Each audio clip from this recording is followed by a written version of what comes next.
All right. Good morning, everyone.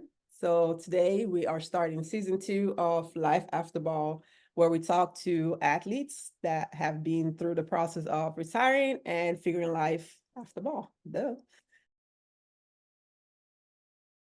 So today I have Brandi McCain here with us.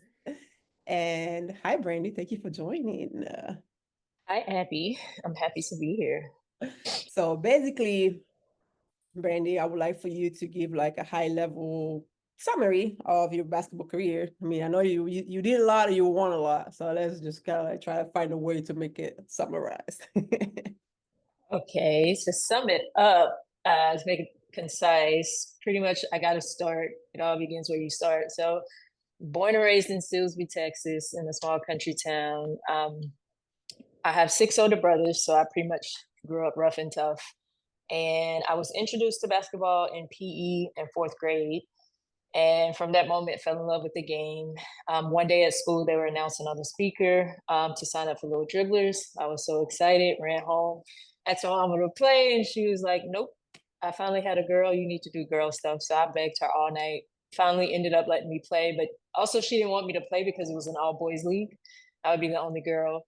Um, but ended up playing and having a lot of errors, but a good first year, first experience, and it just took off from there. Basketball pretty much led my life. I had a good high school career, high school All-American, able to choose pretty much any college I wanted to. Chose the University of Florida. Had a good college career, played with some, major injuries. Even in high school, before my senior year, tore my ACL. Didn't get it in the way of recruiting, and then made had a good freshman year, made the USA basketball team. Tore my other ACL, and then worked my butt off. Came back, and then my mid sophomore year broke my leg, and so after that came back, had a great year. Ended up getting drafted my senior year to in the WNBA to Cleveland Rockers, and then as you know, back in the day, during our time, back in the day seems crazy to say, but It is, most but of I know, right? I feel real old now, but that's what it is. yeah, most of the women we went overseas. So I played in Korea, a stint in Spain. Majority of my career I spent in Israel, Mhm. um, and that pretty much sums up basketball wise for me. Nice. Yes, we definitely go way back. We met at training camp in LA, played against each other in Israel for what, 3 seasons? Yeah, three Yeah, seasons. So back in the day. I know So that's weird. right. So as once I retired, I created Global Life as a way to help athletes transition out of basketball. And you were one of the first, guinea pig clients, quote unquote, for Global Life. And so during this conversation, I really want to kind of figure out, well, I would like for you to share with us like your career transition story, um, how you went from being a professional athlete to where you are now in your career. I've pretty much had a unconventional path. Again, bring it right back to injuries. Had a unfortunate injury to my knee that led to me retiring, and then at that moment, reason why Global is invented now, I had no idea what I was going to do. Wasn't prepared. No one talked to me about that. No college, no high school coach, college coach, agent. So I was just like, man, what am I going to do? And while I was recovering from microfracture surgery, and two of my friends were both in China, and at the same time, one was coaching basketball, one was doing a study abroad, and at the same time, they don't know each other, but they were both like, "Man, hit me up! Like basketball in China is crazy. You need to come here."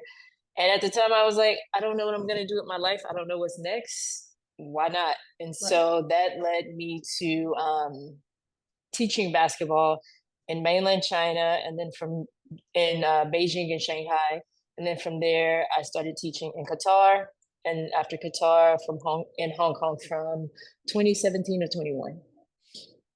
Wow.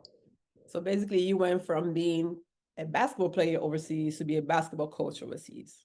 Yes, I felt like, I mean, for me, I'm happy it happened that way because it kept me close to the game while I try to figure out what's next, it was something I'm familiar with. I had been doing since I was 10. Right. So, I mean, don't get me wrong now, to go from playing to coaching kids, and especially in China, the way it's set up, the kids are not there for basketball. They're there for every other reason but basketball. So Mhm. it was painful for me to learn how to,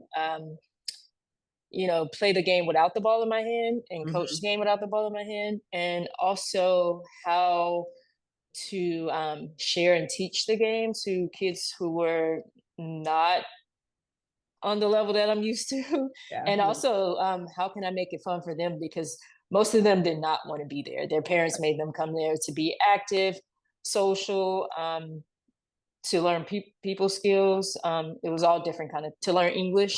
Yeah. So yeah, it was a learning for me. I can say it was a good transition that I had no idea that I Mhm. was gonna do. And then also on a bigger level as a person, like it opened me up to a whole new world because I got to live in different countries as an expat. Because it's one thing to go as a basketball player, Right. because you go to a team, everything's set up, they do everything for Yep. you, versus going to a country and living and working and you're on your own, which I That's think every person should do that at some point in their life, live in a foreign country. So yeah, I was hurt and sad that I couldn't play anymore, but it ended up transitioning into a great little stint for me. So do you think that transitioning that way, and I'm comparing this to, for example, to my transition, right? Me, the transition was depressing for one, because once I, left London, got my master's and stuff, I spent a year not knowing what to do. And, not having a team around, not having basketball around. I knew I didn't want to be a coach, so that was not even an option for me. But at the same time, I did not know what, the only thing I knew was what I didn't want to do, but I did not know what I could do and want to do. So I guess my question for you is, did you have that stage where you were kind of like almost like depressed or lost, or were you able to kind of like transition into the coaching and made it a little easier to give up the playing side? Mhm. That's a good point. Good question. I think for me, honestly, I'm still in that phase, and I think former athletes, you're always going to be in that phase. It's just at one point it's really hard and strong, and it just gets lighter and lighter. But it's always because, in a sense, I felt like not. I felt like you have two identities. So I was Brandi McCain, and then I became Brandi McCain number 11, and then I'm transitioning to becoming Brandi McCain again. So that's a hard because you're losing an identity, and pretty much you organize your life around basketball, and so it's a hard thing to, and that's why I will stand by. I feel like, especially if you played a college sport, you should get therapy for the rest of your life. Agreed. Because That was my it, first time seeking therapy when I came back from London, because it was the, the dip was low. I was like, whoa, I don't know what's happening here. So yes, I agree 100% to that statement. yeah, because it's little things you don't realize that shows up in your life. Some of it has nothing to do with basketball and being an athlete, but at the same time it does. Mhm. Because as an athlete, you have to walk around with a certain mentality. You have to be a great compartmentalizer because you know everything can happen in your day. You can, you know, oversleep, and you're in college. You oversleep. You go to class. You fail a test. You hungry. You whatever. Somebody you get into it with some whatever happens within your day at 7 p.m.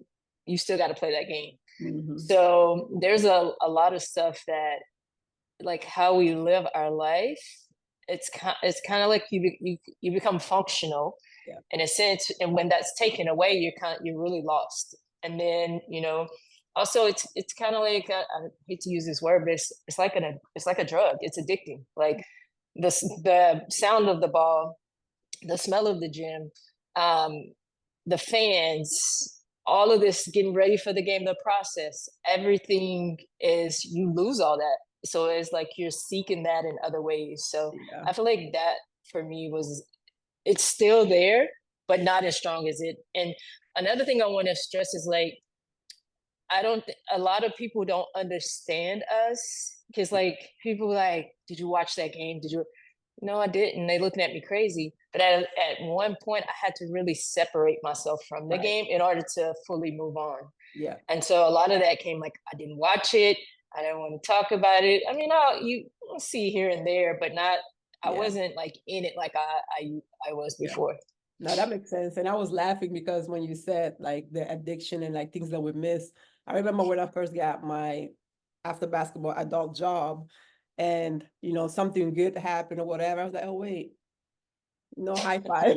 Like, nobody's patting me on my butt or like it was something dumb as like going to the locker. I was like, oh damn, I will never shower with anyone else in my life again. Like it's a weird thing to say out loud because it's not about the shower, but it's just like a part after practice where we just talking and just kicking and making plans after practice, and that is not basketball related, but like it's a group of people that for the most part are long life friendships, right?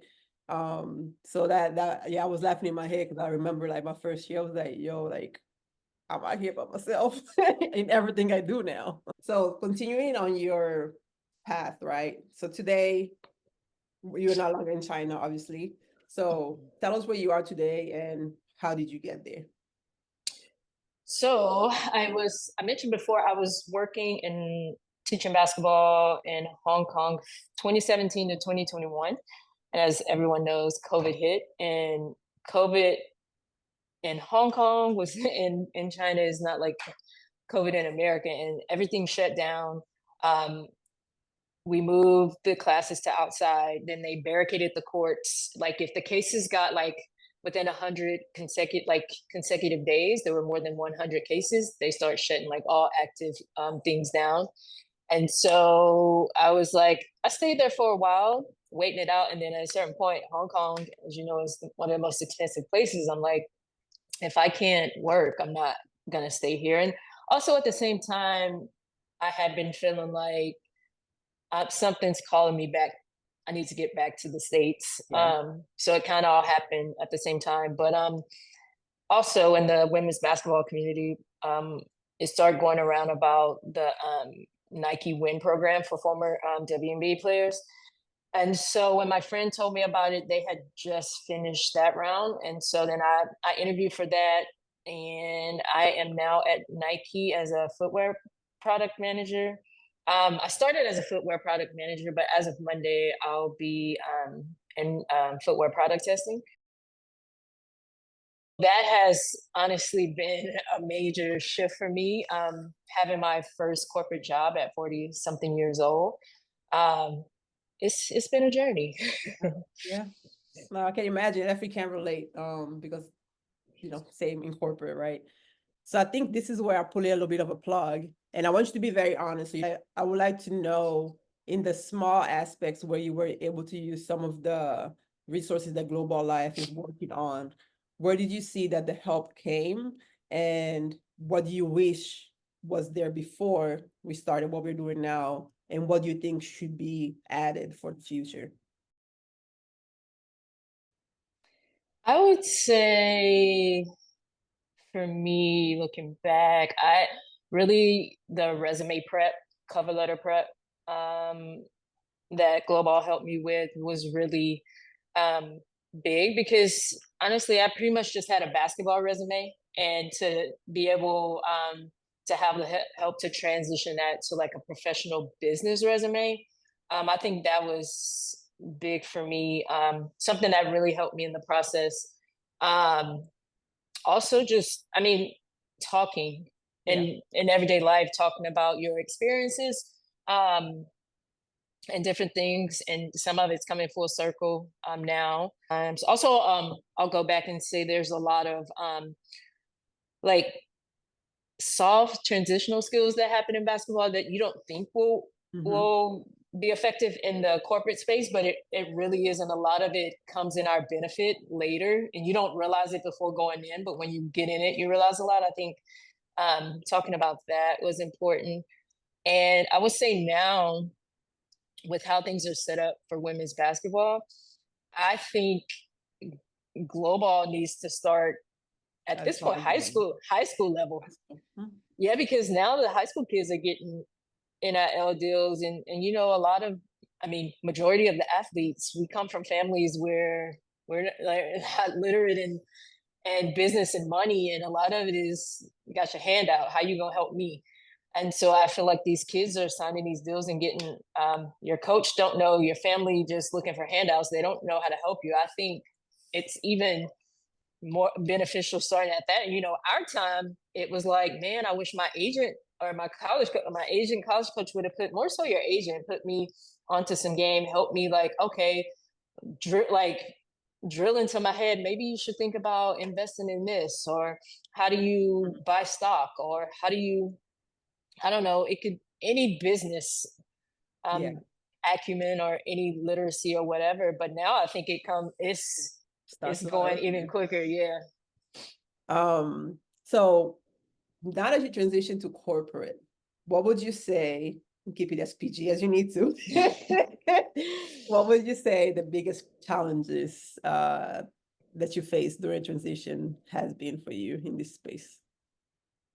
Ooh, good question. I would say for me is, as I mentioned earlier, just having and living an unconventional life, and also an unconventional working environment. I think that's probably been one of the biggest adjustments, and losing a sense of my freedom. Yeah.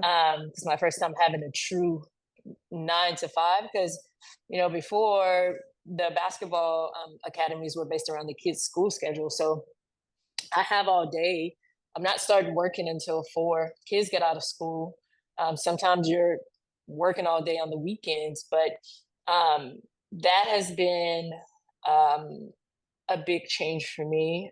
There's been so much. I would say, learning.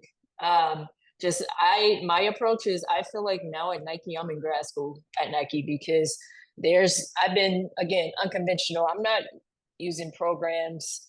I'm not even using Outlook. I'm pretty much just talking to parents with what's up. So learning a lot of programs, something as simple as how to show up and how to approach a simple one-on-one meeting. I learned that, when I first started, I'm just showing up. Hey, I'm here. We're gonna flow through it. No, people show up with questions. Some people even send you what they want to talk about before. So something as small as that, how to navigate the space, how to learn. I think another big thing that I'm learning and still learning, and wish I would have known back when I was playing, even networking. Mm. Networking is where it's at. Like, if you want that next job, you want that next promotion, you want to move up, a lot of it's networking. Yeah. And yeah, there's so much more, but that's Yeah, the of gist course. of Yeah. the stuff. I think the one thing that you haven't mentioned that comes to mind to me is being okay with not being the best, because we Mm, were the best at what we do, right? Like, we could hoop, I could play defense, or like nobody could, you know what I mean? But once I went to my new company, I'm like, ha, I know nothing. So I just had to humble myself and not be afraid to be, sound stupid. But me being me, I'll ask question before I say that's something what I was dumb. So I'll just ask questions until I get the answer, and I'll make friends with people that are smarter than me and that can teach me the way, that don't get, overwhelmed by me asking. Like, look, I don't know how to do this. I don't want to take 10 hours. So if you explain to me in 5 minutes, maybe it'll take an hour. If you don't tell me, I'll figure it out, but it's going to take a long time. And I think that was the biggest humbling piece, was knowing that you are not the best here and you're going to have to like start from scratch. I felt that a lot, but I'm like you. I'm a very curious person. I like, and also, like, sometimes you got to be mindful because it can come off a different way.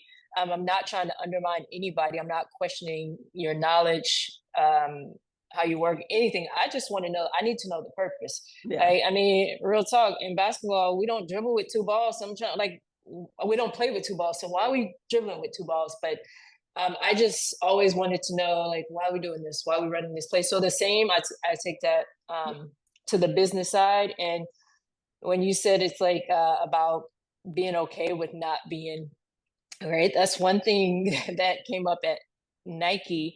My team wanted to just be like, oh, you need to do this presentation, you need to, and I was, as an athlete, I was just like, I didn't get to UF, and my coach was like, yo, you just gonna chill until our first game, and I'm gonna throw you out there. No, you practice, practice, practice. You learn the system, and so we're keen on, like, because for one, I'm not going to set myself up for failure. Right. But at the same time, sometimes you have to, and so I had to let that go. You just gotta flow with it and learn and go by experience. So that is something that I'm still getting better at. So did you feel like you had enough support during that transition? I know you mentioned that you wish you had more information, etc. But once you start transitioning to the corporate, because the coaching, I feel like even if you didn't have support, it was still like your wheelhouse. Once you transition to the corporate, where did, aside from what you already said about Global Life, was there other support that you were able to get, or you just kind of had to wing it on your own? Outside of Globall in that transitional space, I would say I would talk to a couple of friends, but outside of that, no. I Got it. pretty much am learning that right now at Nike.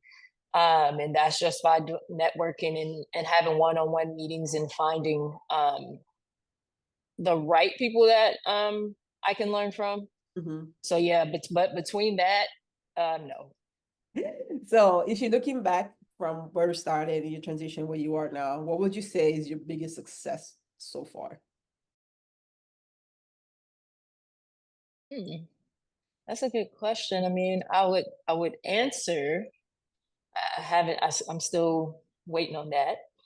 Being able to pivot and adjust and just stay the course of, I don't know what this path looks like, but I might have to go over here, over there, up, down, and around, but eventually I will get there. And I feel like I'm not there yet, but I'm Mhm. starting to figure out this thing of life on the other side of basketball. But I would say just staying open and pivoting. But to be honest, I don't have an answer because I don't That's think I've. fair. That's fair. And that's, I think is like a good show of self-reflection, right? Because again, humbling yourself to know that, hey, I haven't really achieved or like an accomplishment that I could speak on, but I can see myself being the right path for that. I think that's big, right? Like not everyone is able to do that. So that's what's up.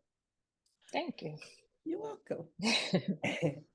And okay, so obviously there is still like a long path ahead for you, and there's going to be a lot of growth, a lot of things that you're going to be doing. But if you were to give advice to other athletes, um, what should they start thinking about when thinking about life after sport? What would you tell them?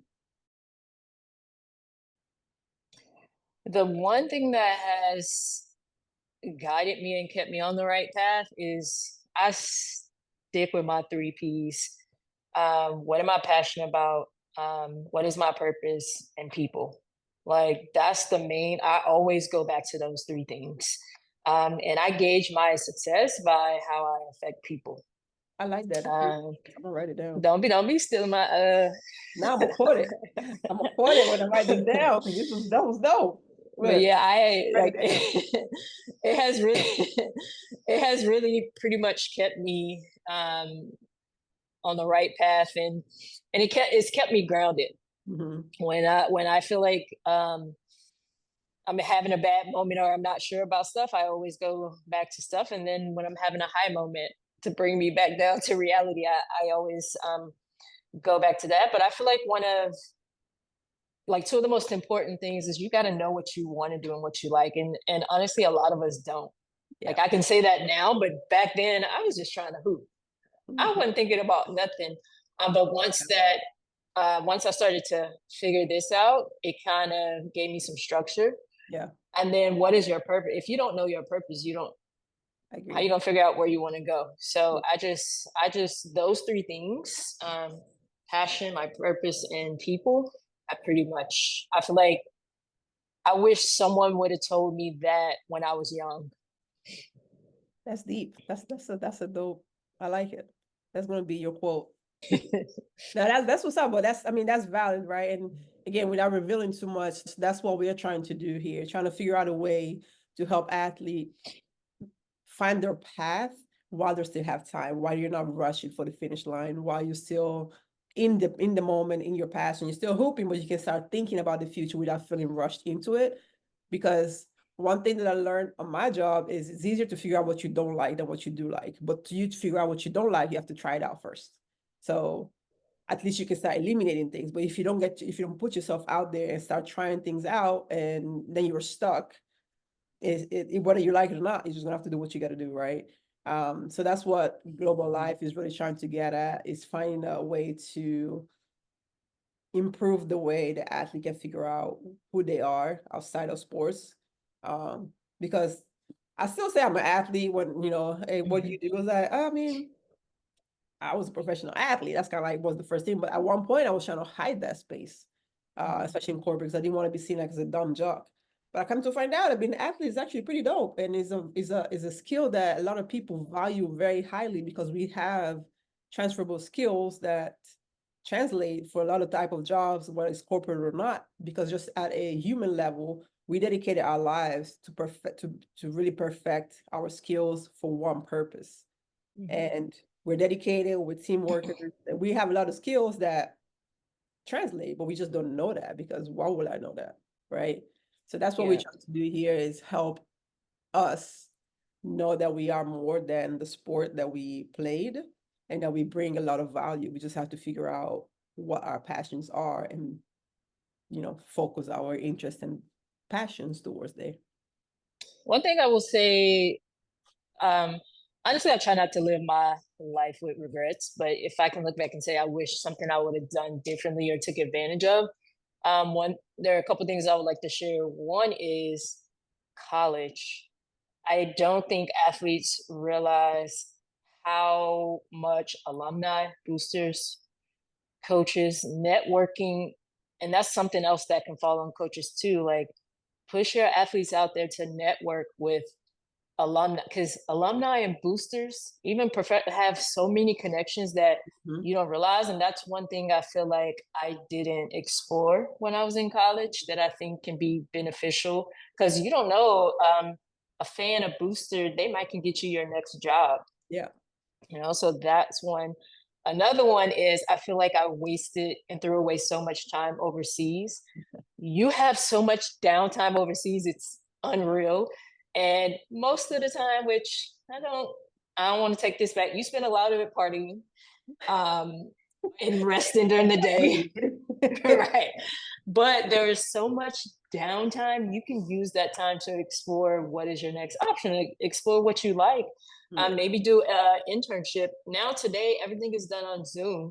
Like back in our time, in the old days, we didn't have this luxury. So you pretty much were where you were. Yeah. But now you can take a class from afar, and explore what you like and what you don't like. Like, those are two things I would like, if I can share with someone now, like, I would take advantage of those two things. Yeah, 100%. I think that's my favorite thing to say, that I do. We work 4 hours a day. You got plenty of time to do something else. And 4 hours if you are like in a hard country, because it could be 2 hours if you are like in Israel or somewhere where you practice once a day. So it's two for me. Right. So how are you using your time to build your future?